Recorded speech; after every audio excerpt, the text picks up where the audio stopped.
기술 봉쇄에 분노한 UAE가 프랑스의 라팔 F5 프로젝트에 사실상 결별을 통보했다는 충격적인 소식입니다. 프랑스는 UAE의 천문학적 자금력을 등에 업고 라팔 F5 사업을 야심차게 밀어붙이려 했지만 정작 가장 핵심적인 기술 이전 문제에서 벽을 넘지 못하며 판 전체가 흔들리고 있습니다.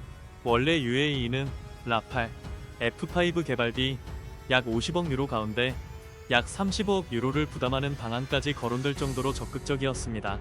그러나 최근 협상이 기술 이전 문제로 결렬되면서 프랑스가 믿었던 거대한 자금줄이 순식간에 흔들리게 됐습니다. 핵심은 결국 전투기의 두뇌입니다. 프랑스는 미션 컴퓨터 소스코드와 주요 장비 운용 노하우를 넘길 수 없다는 입장을 고수했고, 전자광학 계통의 핵심 기술 역시 이전 대상이 아니라는 태도를 굽히지 않았습니다. UAE 입장에서는 막대한 돈을 쏟아붓고도 자국이 원하는 무장을 자유롭게 통합하지 못하고 미사일 하나를 달 때마다 프랑스의 승인과 비용 구조에 종속될 수밖에 없는 그림이 펼쳐지는 것입니다. 즉, 돈은 내대 작전 주권은 갖지 못하는 구조였고 UAE가 이를 받아들일 이유는 없었습니다.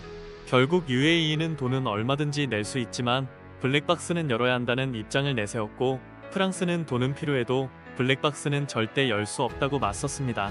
이 대립은 단순한 가격 협상이 아니라 누가 미래 전력의 주도권을 쥐느냐를 둘러싼 정면 충돌이었습니다. 라팔 F5는 유무인 복합 체계와 네트워크 중심전 능력을 극대화해 스텔스기가 아니더라도 스텔스기를 먼저 탐지하고 제압하겠다는 이른바 5.5세대급 개념으로 포장돼 왔습니다.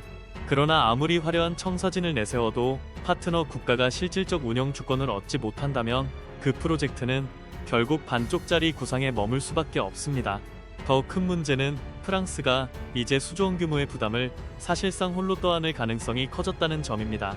라팔 F5는 프랑스 입장에서는 차세대 전투기 체계로 넘어가기 전까지 자국 해국 재력과 항공전력, 그리고 수출 경쟁력을 동시에 떠받치는 핵심 카드입니다. 따라서 개발을 중단할 수도 없고, 그렇다고 비용 부담을 가볍게 넘길 수도 없는 진퇴양난의 상황에 몰린 것입니다. 그동안 프랑스는 유럽의 독자 방산 강국이라는 자존심을 내세워왔지만 이번 사안은 자존심만으로는 글로벌 파트너십을 유지할 수 없다는 현실을 정면으로 보여주는 장면이라 할 수 있습니다. 반면 한국은 전혀 다른 접근을 보여주고 있습니다. 한국은 핵심 기술 전체를 무제한으로 개방하는 방식은 아니더라도 파트너 국가가 실전에서 원하는 무장을 통합하고 현지 운용에 필요한 범위의 최적화와 운영 주권을 보장하는 방향으로 접근하고 있습니다. 무조건 안 된다고 선을 긋는 것이 아니라 어디까지 보호하고 어디까지 열어줄지를 전략적으로 조정하면서 상대가 진짜 원하는 것이 무엇인지 읽고 움직이는 것입니다. 바로 이 실용성과 유연성이 지금 한국 방산의 경쟁력을 폭발적으로 끌어올리고 있는 핵심입니다. UAE가 프랑스와의 갈등 속에서 대안을 찾는 순간 가장 먼저 떠오르는 이름 중 하나가 한국의 KF-21 보라매라는 평가가 나오는 이유도 여기에 있습니다.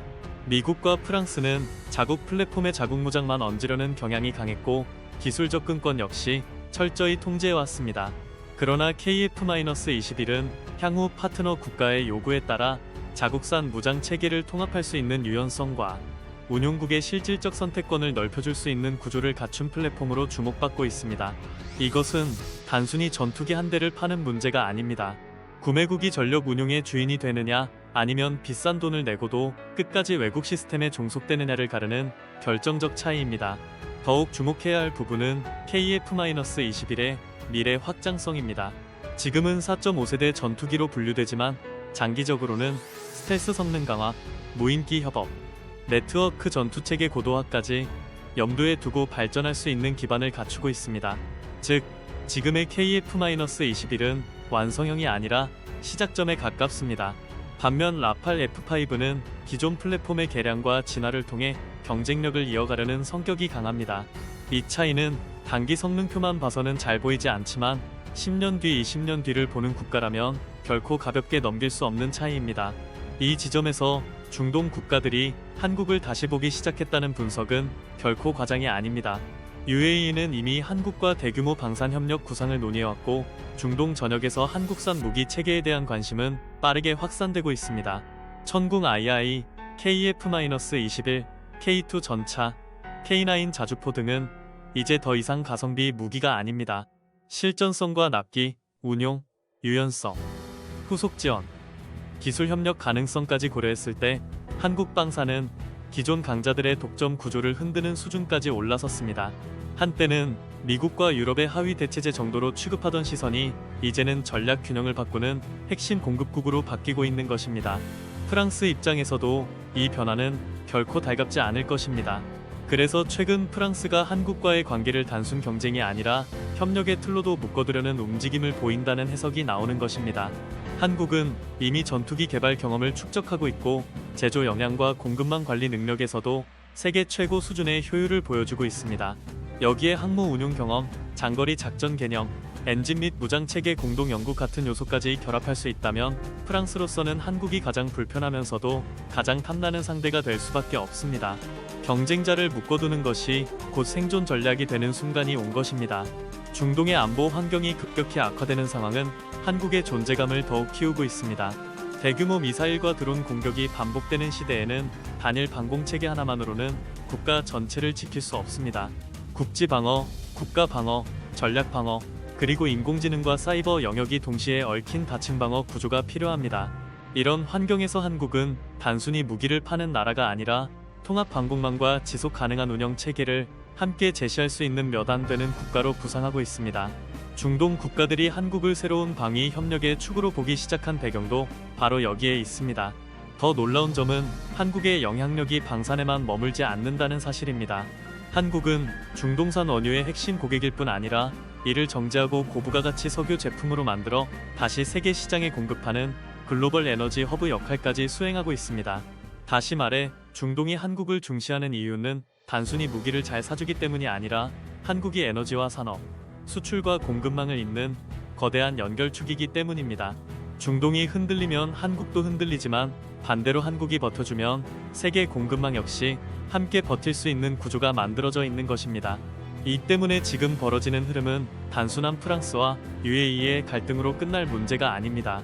이것은 누가 미래 방산 질서의 표준을 줄 것인가, 누가 돈만 받는 공급자가 아니라 파트너 국가의 주권까지 설계해주는 진짜 동맹형 공급자가 될 것인가를 가르는 싸움입니다. 그리고 이 싸움에서 한국은 더 이상 변방의 추격자가 아닙니다. 한국은 이미 세계가 먼저 찾기 시작한 대안이자 기존 강대국들의 독점 구조를 깨뜨리는 실질적 변수로 부상하고 있습니다. 프랑스가 기술을 닫아걸며 스스로 판을 좁히는 사이 한국은 열어줄 것은 열어주고 지킬 것은 지키는 방식으로 판 자체를 넓히고 있는 것입니다. 결국 이번 사태가 던지는 메시지는 분명합니다. 시대가 바뀌었습니다. 이제 막대한 자금을 가진 국가들은 단순 구매자가 아니라 공동 설계자이자 운영 주권의 주체가 되기를 원합니다. 그 요구를 읽지 못하는 국가는 돈도 잃고 시장도 잃게 됩니다. 반대로 그 요구를 정확히 읽고 실전성과 유연성, 산업협력과 주권 보장을 함께 묶어낼 수 있는 국가는 새로운 질서의 중심으로 올라서게 됩니다. 지금 중동이 한국을 다시 보기 시작한 이유, 그리고 세계 방산 지형이 한국 쪽으로 기울 수 있다는 전망이 나오는 이유가 바로 여기에 있습니다. 대한민국은 더 이상 누군가의 하청 대체제가 아닙니다.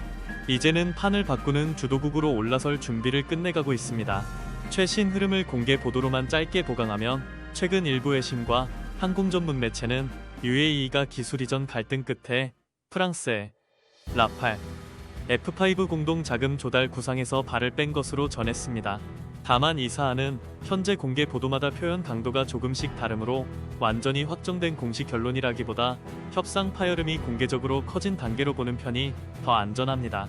또한 한국과 프랑스는 2026년 4월 3일 서울 정상회담에서 중동 위기 속 방산, 에너지 협력을 확대하기로 했고 한국과 UAE는 2월 말 350억 달러 규모의 방산 협력, MOU를 맺어 대공방어, 공군, 해군 분야까지 협력 범위를 넓혔습니다.